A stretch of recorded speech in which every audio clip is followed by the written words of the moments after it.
You know, like, I think if people knew how much money he made off of that shit, man, they probably would look at it different. Like, especially Lord Jamar, you know, like, you're a legend in the game. You're part of a legendary rap group. It's like you going and sitting on this man's couch, sitting in this man's chair, and, you know, like, you running up these views because you got so much controversial shit to say about one fucking person. And, you know, he walks away with the check and you walk away, you know, craving attention. You know what I mean? Like, it's I don't even like seeing niggas in that space. I don't like seeing you in that space, brother. You know what I mean? Because, like, talking about M, like, real niggas don't listen to his music and all that. First of all, man, you're not like the measuring stick of who's real or who's cool. You know what I'm saying? Like, I don't know what you think about us over here or you think about me. I understand you said some shit like, yeah, you respect 50, but the other niggas know who I don't respect or whatever the fuck that was you said. Like, yo, I don't care about none of that shit. You don't have to respect me. Just don't disrespect me. I don't want no problems with nobody and I don't have to fuck nobody up. You know what I'm saying? That's how I look at it. You're not cool to me. You're not tough to me. You're not the measuring stick of what street niggas listen to. I don't look at you like no type of street nigga. I look at you the same way you look at Marshall. You say he talk about a bunch of shit he don't do. I feel like you rapped about a bunch of shit you never did and you still ain't doing. So what's really the difference? You know what I'm saying? And nobody's faulting nobody for having their opinion. You know what I'm saying? Like, you can have your opinion. And how I feel about Griselda, nobody can say nothing bad to me about Griselda. Those are my niggas. So if I go on your show and I do an interview with you and I know that you don't fuck with Griselda, I'm not seeing your side. You don't have a side in my book. And, you know, y'all keep fucking bringing my name up on the show. Like, you know, Royce would never come on the show and say anything bad about Marshall. You goddamn right. I wouldn't come on your show and say anything bad about any of my friends.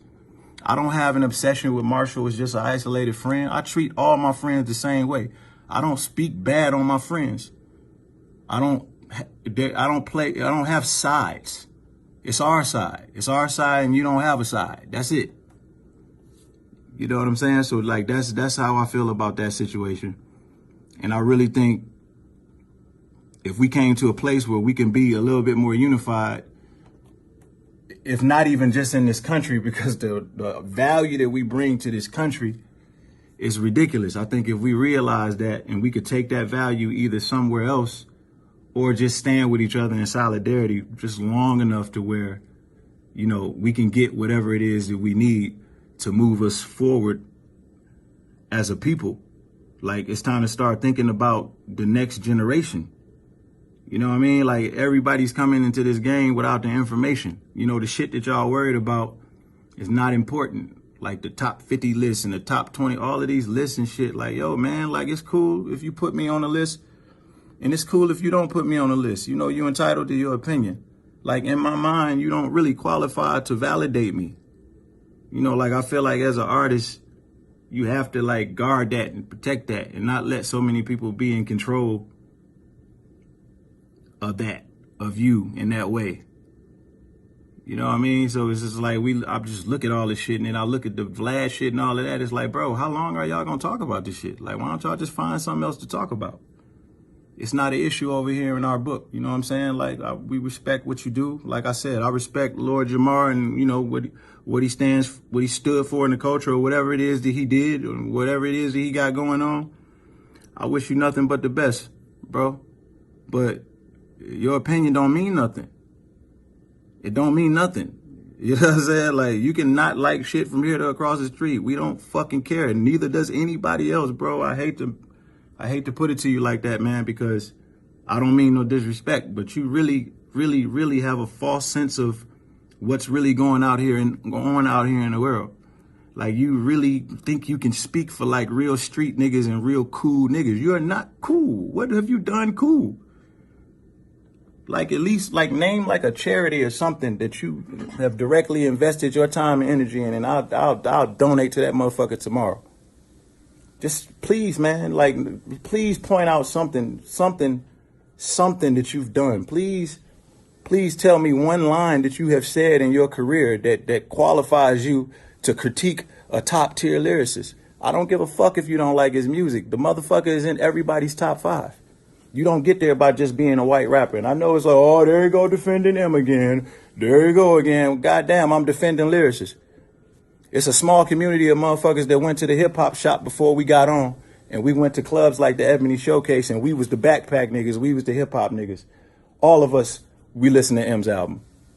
Everybody in the hood was listening to M's album that's into lyrics. And every nigga, every real nigga ain't street, and every street nigga ain't real. What up, though? Every street nigga ain't real. Every nigga in the hood ain't a street nigga that only want to listen to Jeezy. You know what I'm saying? And every nigga that sit his broke ass on DJ Vlad couch don't qualify to speak for all real niggas. Y'all niggas ain't fucking cool, man. Y'all goofy as fuck. You know what I'm saying? Like, I just don't understand. I don't understand when y'all became the measuring stick. But yo, man, like anybody who we, you know, like niggas sign or we got affiliations with, man, niggas are just prefer if y'all just find somebody else to interview. You know, like it's straight oppression at this point. You know what I mean? Like it's like you're monetizing off of a lack of knowledge, or, you know, just niggas plays on, you know, like I'm gonna keep it real, or I'm gonna be, you know, I'm gonna be objective. Fuck objective. Your show ain't objective. You're not objective. It ain't nothing fair about your show. It's a one-sided ass show where y'all sit up there and y'all tear motherfuckers down. That's what y'all do. There's nothing fly about that. There's nothing cool about that. Sitting around talking about niggas all day. I ain't never seen no nigga with no money sit around and talk about niggas all day. It's real shit going on in the world. It's kids in Flint who don't even have fucking clean water to drink. And you about to fucking bore me with Lord Jamar's opinion on some fucking rap? I don't know one lyric this nigga ever said in my life. Like, come on, man. We got to get it together, man. We got to get it together. Niggas sitting around talking about Jay-Z and what he said to Jermaine Dupri. Yo, that don't got nothing to do with nothing, man. It don't have nothing to do with nothing. Y'all niggas is just going to sit around and just complain and complain and complain and complain. Like, what steps, man, are we going to take? You know what I mean? Like, what steps are we going to take? I stand with Cap and I stand with Hove. I always stand with Hove. He's never made a decision that I've seen that where he gave me any type of reason to question his motive. And I don't have nothing against him wanting to get more billions and claim ownership. There's nothing wrong with that. What y'all don't realize is Hove and Dre shouldn't be the only billionaires in hip hop. You know how many billionaires we should have? Nipsey Hussle should have been a billionaire. We generate all the fucking money. Being a billionaire shouldn't be like unicorn status, man. That shit should be the norm. We generate the money on the norm, on a day-to-day basis, on a daily. We are just all the way pushed outside of the business. And by the time we get to a point where we have the information, we coming back from being behind the fucking 8-ball. We playing catch up, just like black people in America. We ain't even know our names, nothing, where we came from, and nothing in our lineage. We've been playing catch up since then.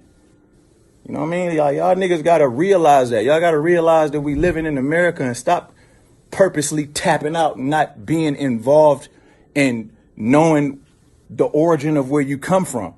Y'all niggas is so focused on being tapped into the hood and hood this and hood that, hood that. I'm so tired of hearing that shit, man. It's like, none of that shit matters, man. It ain't about that. It's never been about that. It ain't never been about no tough guy shit. It's about what can you offer to the culture? What can you do that's going to make you last? Are you going to make a classic album? I don't give a fuck about your radio song. I don't care about that, dog. I've been here for 20 years. I've seen niggas come and go. You know what I'm saying? Would you rather make $700,000 for 20 years straight, or would you rather make $2 million for 2 years straight and then fall off? That's depression. That's depression and suicide waiting to happen. And that's what this business, that's what it's set up to do to you. So when you got somebody in a position that's finally willing to give people the information, you don't condemn that person. And I'm talking about Jay-Z. I'm talking about Jay-Z, and I think it's time for us artists to start asking ourselves the tough questions. Are we getting what we deserve? If I'm going to go sit on Vlad's show, is it really worth it? Is it really worth it to be objective about